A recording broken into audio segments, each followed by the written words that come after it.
This isn't the inner city, you know. We don't leave trash cans out for days, and we sure as hell don't want to hear urban music at all hours.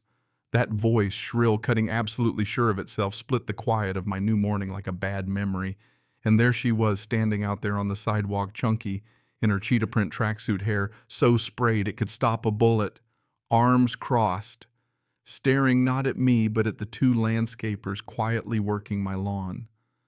I watched it all from my office window, coffee in hand, jaw tight, wondering if I'd just moved my son and me into the next chapter of a nightmare. I'd been here all of a week, hoping to leave the grind behind to finally be more dad than sheriff, wanting nothing but slow mornings, green grass, and quiet. That's all I wanted, especially for my boy who deserved so much better than the world had given him so far. He was 8, bright as a fresh penny with his mother's eyes, and my stubborn streak a fighter because he had to be. That rare autoimmune thing he'd been born with, the one that tried to turn his body into its own enemy. Well, it was always there in the back of my mind. His medicine, a miracle, no exaggeration, came shipped in a temperature-controlled box once a month, costs more than most cars, but worth every penny just for those few weeks of normal. I'd come to Whispering Pines for him, for its schools, its parks, its safe streets, its easy smiles. And yeah, I was the first black sheriff this county ever had, which you can imagine was the topic of more than one committee meeting. But for us, this place was supposed to be peace. Except peace, it turned out, wasn't on everybody's agenda.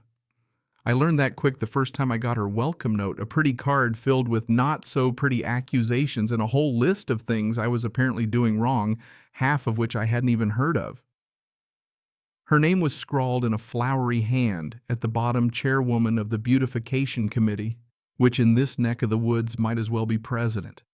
And I'd seen her patrol the street yardstick in hand, ready to measure grass blades and count mailbox dings, staring at my house like it was an affront to her whole world. I tried not to let her get to me.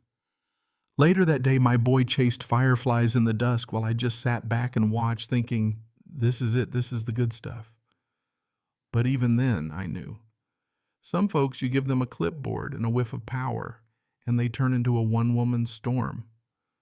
I thought I could handle her. I'd stared down tougher, meaner, but I had no idea she'd turn out to be a whole hurricane. She was watching us, behind those curtains, scowling, measuring us up.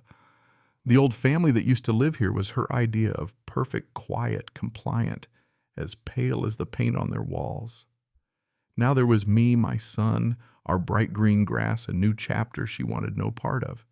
She'd built this place with her rules' exact shade of beige, which shrubs were okay, how tall your mailbox could be. Her real power wasn't the rules themselves, but the way she enforced them, one violation notice at a time, one whispered rumor at a time. And then one day she saw the box. Once a month, always delivered by the same courier, a serious guy in a clean uniform, always handling that little metal box with care.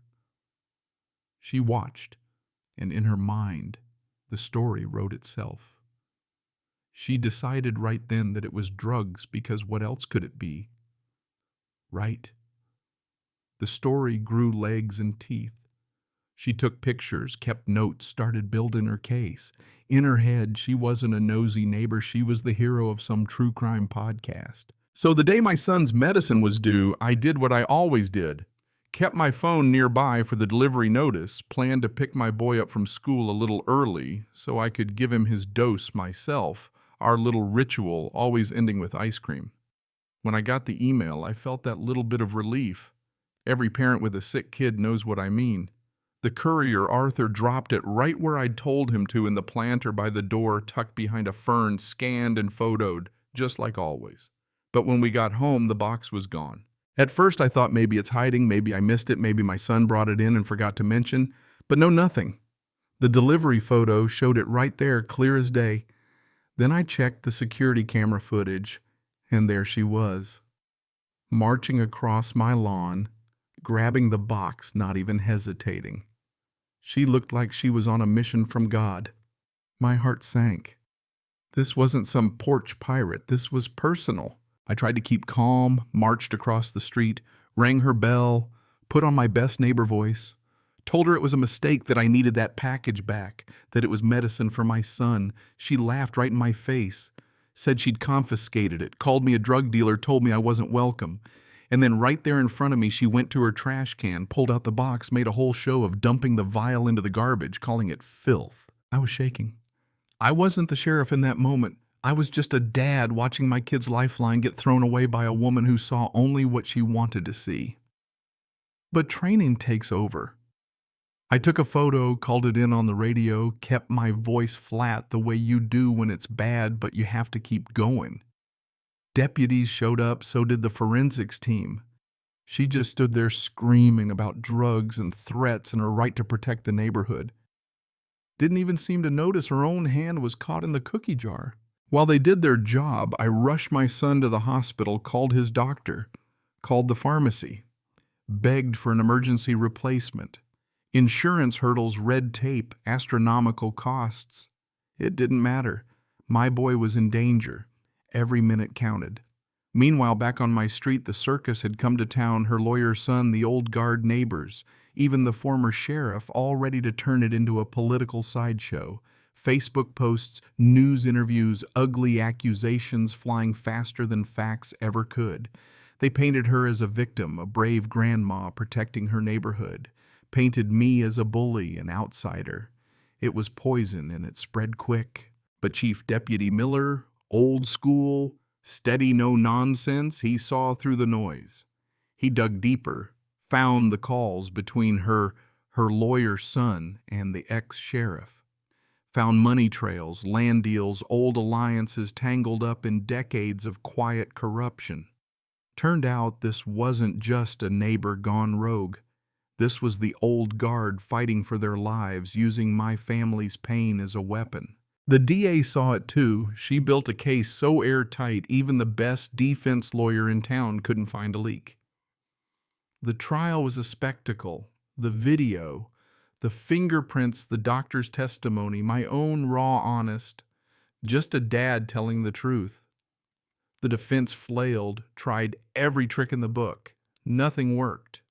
The jury was out less than an hour, guilty on every count. And before the dust could settle, the DA dropped the other shoe indictments for the lawyer's son and the ex-sheriff for conspiracy and obstruction. You know what happened next? The old regime crumbled. The county board cleaned house. The developer at the heart of it all got hit with a federal investigation. My neighborhood finally started to heal. The HOA disbanded her beloved committee.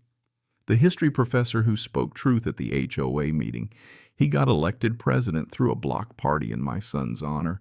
People reached out, quiet apologies, casseroles on the porch, small acts of decency trying to make up for so much ugliness. I sold the house, moved us out to the edge of the county, found a piece of land where the only rules were the ones we wrote for ourselves. Built a home that was ours, full of light, no fences, no committees, just peace. And with the money from the settlement, I started something bigger, a youth ranch for kids like my son kids who needed a break from the world's worst, a place to heal, to just be kids. My boy thrived, got stronger, started dreaming big again.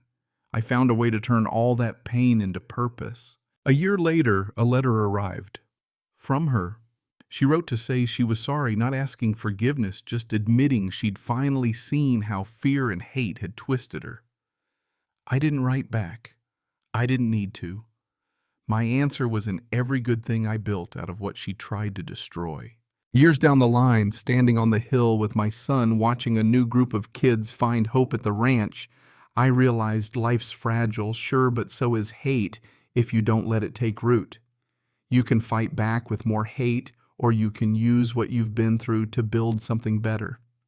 Some folks tear down, others build up. That's the choice. And maybe that's what justice really looks like. Not just punishing the bad, but making space for the good to take root so one kid's laughter can drown out a whole lifetime of noise. What about you? Would you have done the same? Where do you stand when right and wrong aren't as neat as they seem on TV? Drop your thoughts below, because honestly, it's stories like this that show us who we really are.